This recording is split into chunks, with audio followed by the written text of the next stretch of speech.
ito super positive nito guys, kasi ang maganda dito is yung mga challenges, mga problema na na-experience nyo sa buhay, mga kapiksi, na pagtatagumpayan nyo siya. So nagiging success kayo, nasa inyo yung victory, nasa inyo yung energy ng victory, success at tagumpay mga kapiksi. So yung mga pinagdadasal nyo along the way mga kapiksi, no, habang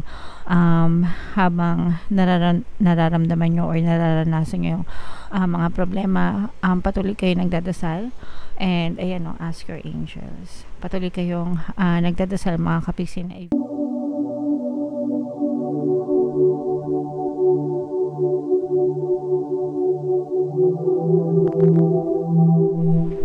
Hello guys, hello Sagittarius, welcome back to Pinoy Pixie Tarot. Ang pamagat ng episode natin for tonight is monthly tarot para ngayong January para sa Sagittarius, Sun, Moon, Rising Sign and Venus. General reading lang guys, pwede mag-resonate, pwedeng hindi. Combination ng positive and negative energy. Sa dulo ng video guys, magkakaroon tayo ng yes or no pick a card reading. Ito yung deck na gagamitin natin. Pwede kayo magtanong ng isang tanong, answerable by yes or no, tapos titingnan natin yung sagot ng tarot sa inyo guys. So sa dulo ng video yan mga kapiksi, kaya make sure na tapusin nyo yung video hanggang sa dulo. So tingnan natin yung mga mensahe para sa inyo guys. We have get more information, meron tayong wait, and meron tayong ask your angels. Okay, so ito no, sobrang obvious na message para sa inyo mga kapiksi, no. Kung meron kayong mga kailangan pagdesisyonan mga kapiksi, unang-una ask your angels. Okay, magdasal kayo mga kapiksi, no, humingi kayo ng gabay para hindi kayo mapahamak dun sa mga pagdedesisyon nyo. Pagkatapos ay get more information muna when in doubt, especially kapag nagdududa kayo, kapag hindi kayo komportable. Mararamdaman nyo naman yun mga kapiksi, no, kung feeling nyo hindi nyo naintindihan, hindi kayo komportable sa isang bagay, get more information muna, kasi baka mamaya may mga nag-aalok-alok sa inyo, may mga nag-o-offer sa inyo.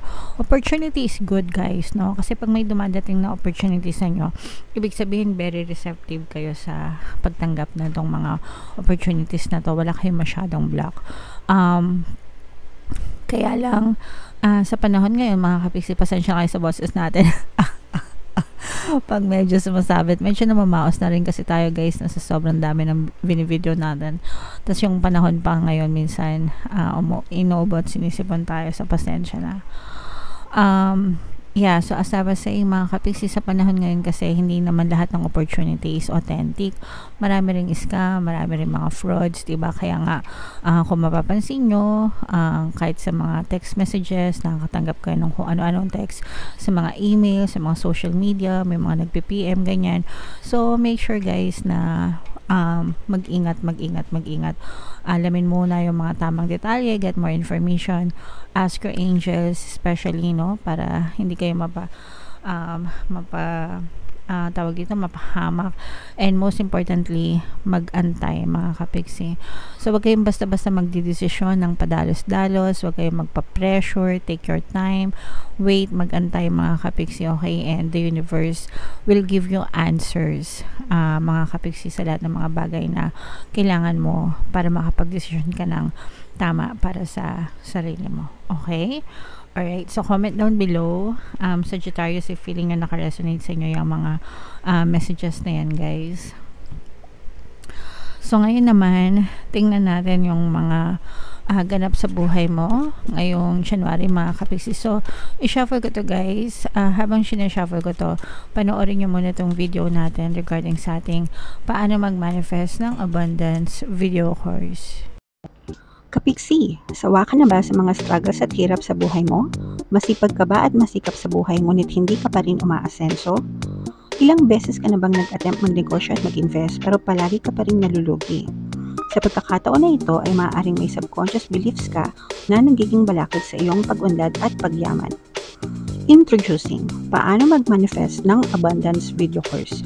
Dito ay matututunan mong ma-overcome ang mga balakid mo para tuluyan ka ng umunlad, umasenso, sumagana, maging matagumpay, successful at maswerte sa iyong kabuhayan, pera, trabaho, negosyo, salapi at kaperahan ng bonggang-bongga. Dali, mag-send na ng email sa pinoypixietarot@gmail.com at simulan na ang iyong pagyaman ngayon. Alright, so gusto mo bang yumaman, Kapiksi? Kung gusto mo yumaman, umundad at umasensa ng bonggang-bongga, mag-avail ka na ng course guys kasi sobrang ganda talaga niyan. And good news mga Kapiksi, no, dahil Christmas season ngayon, meron tayong Christmas sale mga Kapiksi. Magbibigay ako ng 10% discount plus 1 free pampaswerte subliminal guys sa lahat na mag-avail ng course, kaya mag-avail na kayo guys. Meron din tayong email coaching, manifest your desires using the law of attraction. If meron kayong mga specific na gusto nyong i-manifest guys, pwedeng love and relationship, pwedeng money or career, pwede kayong magpabook ng email coaching session with me. Mag-send lang kayo guys ng email sa pinoypixietaro@gmail.com. So, fire sign or Sagittarius guys, kaya in-represent ng Queen of Wands sa ating spread. Meron tayong presence ng air sign, Aquarius, Gemini, Libra, at saka water sign, Cancer, Pisces, Scorpio. For some of you, maaaring may ganyan kayo sa inyong natal chart. For some of you, you may be dealing with those kind of people mga Kapiksi. Ito super positive nito guys, kasi ang maganda dito is yung mga challenges, mga problema na na-experience nyo sa buhay, mga Kapiksi, na pagtatagumpayan nyo siya. So nagiging success kayo, nasa inyo yung victory, nasa inyo yung energy ng victory, success at tagumpay mga Kapiksi. So yung mga pinagdadasal nyo along the way mga Kapiksi, no, habang nararamdaman nyo or nararanasan nyo yung mga problema, patuloy kayo nagdadasal. And ayan, no, ask your angels. Patuloy kayong nagdadasal mga Kapiksi na eventually malalampasan nyo rin itong mga problema na to at makakamit nyo yung matamis na tagumpay. So ito guys, matamis na tagumpay ito. Ito yung mga bunga ng inyong pagsisikap at pagtsatsaga despite ng mga negative circumstances. Yun kasi yung maganda na leksyon mga Kapiksi na tinuturo ng mga problema, no. Tinuturuan kayo maging mapagpasensya, habaan yung pagtitiis, maging immune, ganyan, maging pasensyosa. And ang ano talaga nun, ang ending talaga nun or ang destination talaga nun is yung tagumpay kapag na-experience nyo, matamis talaga siya sa panlasa mga Kapiksi. So wag kayong maging atat guys, no, sa journey ng inyong buhay. Huwag kayong magreklamo, ganyan. Instead, always isipin na everything is always working out in your favor. Malalampasan nyo rin yung mga problema na yan. And kapag nalampasan nyo, talagang matamis ang tagumpay sa inyo. Kagaya nga ng maaari nyong ma-experience ngayon, mga Kapiksi. For some of you guys, maaaring meron kayong bagong opportunity, no. Ito guys, parang ito, feeling ko namumunga, no. Parang namumunga yung mga efforts nyo before, and maaari itong magbunga ng isang panibagong pagkakataon para sa inyong kaperahan naman mga Kapiksi. So pwede itong negosyo, trabaho, or another side hustle mga Kapiksi, pero parang magbubunga ito ng panibagong opportunity pagdating sa kaperahan. So i-mind nyo na yan guys, mind nyo opportunities, mind success, mind tagumpay, ganyan, para talagang ma-experience nyo siya ngayong January 2024. So tingnan pa natin, ito yung mga guys, no, yung mga hinagpis sa damdamin nyo. You will be judged fairly mga Kapiksi by the universe. So syempre kapag bad karma, bad intentions, bad karma palagi yung may experience nyo dyan. Pero pagka good intentions, ibig sabihin nagtanim ka ng good intention sa buhay mo, naging mabuti kang tao, hindi lang sa sarili mo kundi sa kapwa mo din mga Kapiksi, talaga namang good karma din yung babalik sa inyo. And also guys, ito maaring may bagong lover. Yee!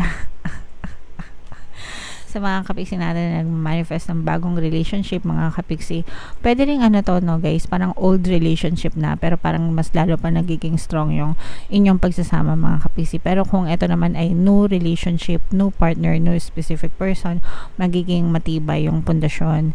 Punong-puno kayo ng pagmamahalan sa isa't isa, and magiging matibay yung pundasyon ng inyong pagsasama ng inyong relationship, kasi parang lulunurin ka nito guys sa pag-ibig, no. So mag-goggles ka, magsuot ka ng oxygen tank, ganyan. Kasi literal na itong person na to, super pakikiligin ka and talagang lulunurin ka sa pagmamahal nitong person na to, mga kapiksi. Sobrang magiging abala kayo, guys, pagpasok pa lang ng January, and ang magiging focus talaga ng attention nyo is more on pagpapalago ng inyong kaperahan. Especially dun sa mga kapiksi natin na ngayon pa lang bumabawi, okay, or gusto nyong bumawi, lalo na kung naging failure kayo, feeling nyo naging failure kayo ng 2023, feeling nyo hindi nyo na-achieve yung mga goals nyo for 2023, guys, by 2024. Pagpasok pa lang ng January, nakikita natin na parang magsisipag na agad kayo, okay? So ituloy-tuloy nyo lang yan, guys, kasi hindi naman napupunta sa wala yung mga pagsisikap at pagtsatsaga nyo. Pero ang pinaka-importante, guys, sabayan ng pagdadasal, pagkilos, syempre, and then positibong mental diet. Yung nakakalimutan ng karamihan is yung positibong mental diet, no? Sometimes nag-autopilot yung inyong mga subconscious mind and you are wired to think negatively, mga kapiksi, kasi dun kayo nasanay, okay? So if you want to change your life, kailangan consciously create the habit of positive thinking, mga kapiksi, para next time dun na mag-autopilot yung inyong subconscious mind, okay? Alright, so comment down below, guys, if feeling nyo naka-resonate kayo dyan and yung mga pinapamind ko sa inyo, guys, sa comment section, email nyo na para talagang may experience nyo ngayong January. So ito na yung ating yes or no pick a card reading, mga kapiksi. Huminga kayo ng malalim, tapos itanong nyo sa isip nyo yung tanong na gusto nyong malaman for January. Isang tanong lang, guys, answerable by yes or no. And habang sinashuffle ko to, guys, no, meron tayong membership program dito sa ating channel. Sa lahat ng gusto mag-join, i-click nyo lang yung join button na to dito dyan sa video, o kaya dito sa taas na to, ilalagay din natin yung link. Kapag nag-member na kayo, guys, magkakaroon kayo ng access sa mga exclusive videos natin regarding manifestation using the power of your subconscious mind and law of attraction, para matuto talaga kayong mag-manifest, mga kapiksi. Okay? So hinga ng malalim, guys. Inhale. Tapos itanong nyo sa isip nyo kung ano yung tanong nyo. Isang tanong lang, answerable by yes or no for January. Tapos pili ka ng isang card, guys. Ito yung card 1, ito yung card 2, ito yung card 3. Kung card 1 ang napili mo, ang sagot sa tanong mo ay yes. Kung card 2 ang napili mo, ang sagot sa tanong mo ay yes. And then, kung card 3 naman ang napili mo, kapiksi, ang sagot sa tanong mo ay yes. Okay? So, congratulations, Sagittarius, kasi puro yes naman yung lumabas sa inyo. Alright? So, comment down below. Happy New Year sa inyo, mga kapiksi. Happy 2024.